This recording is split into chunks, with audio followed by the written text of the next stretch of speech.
how did I end up working for a cruise line? It was back in 2023. I was working in Qatar. I was there for about 5 years. At that time, there was a lot of challenges that I was going through. You know, when it comes to a point where you feel like it's time to move to another country, there's a time that comes you really feel like you want to get to a new transition. So that was one of the times. So after my research, there was this post that I made on a page on Facebook, on Wanderlust page. So my idea was that if I'm going to look for a job, I'm going to create a platform that I will help people look for a position as well. So I created this post on Wanderlust that I said most of the Africans are getting Cruiseline jobs, and if you would like to start this journey, I left a link to our WhatsApp group. So I created a WhatsApp group that was designed to help young people look for these jobs. The first group was Group A, so it got full in about the first day that I created the group got 1,024 participants. That's the maximum with B. I got Group C with time.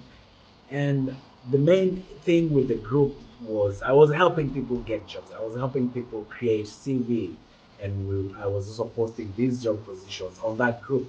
So I designed this platform basically to help people. But for me, I was not actively looking for a position. So I created this group so I can make some money from CV, and I can help them with the application and make some money because I was charging for writing their CV and the application process. So that was the main idea. So I created Group A, Group B, Group C, all of them. These groups were very helpful. So when I went through all these processes and helping people, I noticed that I was looking for my position. So I was like, what position is good for me? I'm a photographer, I do video production. So I was like, what position will it be good for me?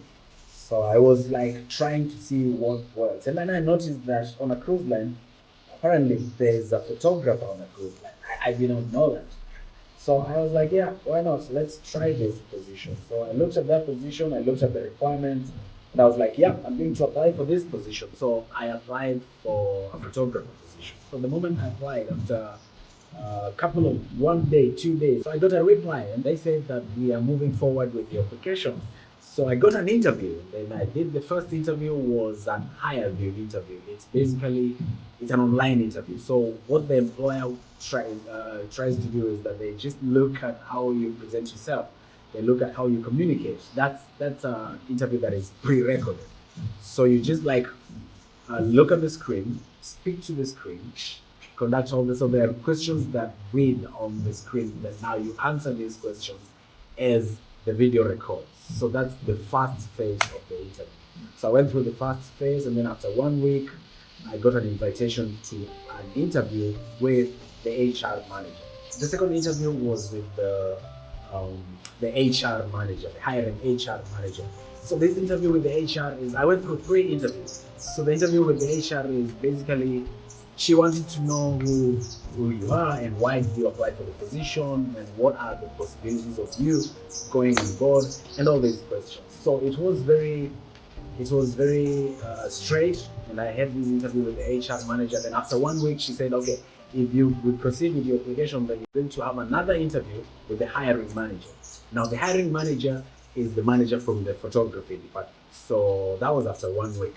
So the next week, I have an interview with the hiring manager. So now it turns out that the hiring manager is the trainer, is the photographer trainer. So we have an interview with this gentleman. So we have a conversation. He's the photo manager. He's like the photo trainer. He's like, hey, why are you interested in this position? I explain everything, and he says that, okay, send us a sample of photos that you've taken, and we can assess, we can see how you are skilled, and then we can decide if we're going to get you on board or not. So I have an interview with this gentleman. It was very cool. He was asking technical questions like how long you've done photography, what's your interest in photography, why are you applying for this position, and things like that. So basically, what he wanted to know was if photography for me was a passion, or if it was something that I just want to do for the money, And that was quite an interesting moment that I had with the hiring manager, and we had a very good interview. And he said that I know a good candidate when I see one. That's exactly what he said. I remember that was he said I know a good candidate when I see one, and I think that's how I passed my interview. So he said that the next thing we do, we will proceed with your application process. So the HR will let you know if we will proceed with your application process. So after the 3 interviews, I got an offer letter. So this company sent me a letter of an offer. It shows that this is an offer. So Mr. So and so, we're giving you this position on this date, and we are planning that you can come on board on this date. So I get an offer, and this is how much you're going to be paying you, and these are the terms and conditions of the contract. I got an offer. So I was supposed to sign the offer, then send it back. So now we can begin the onboarding process. So what's my advice to people who are interested to work for a cruise line? First of all, you need to do a lot of research. You need to get to know what is the position that is right for you. You need to identify the right position for you. Now, how do you identify the right position for you? You need to look at your skills.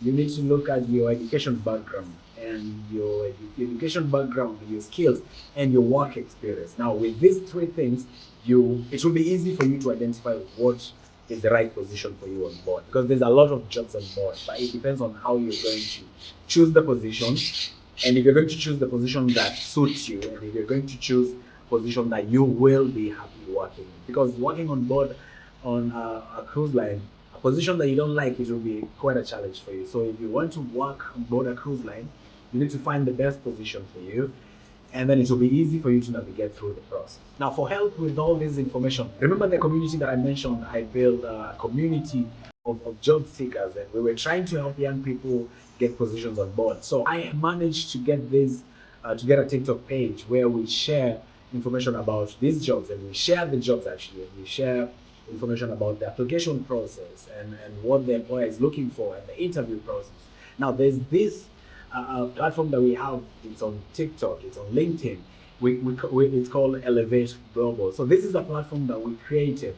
It's a community platform, a non-profitable organization that we created so we can help young people get their dream job. So we have this application. I'll post a link right there. Follow through the community, and we can help you through. We can help you through with information. We post these jobs and all these things. So we share this information with you. So that's exactly how my journey started. Now, the first process was finding the job.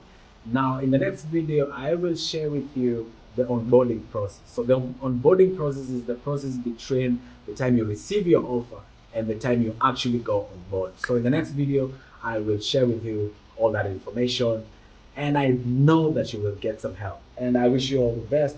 See you on the next one.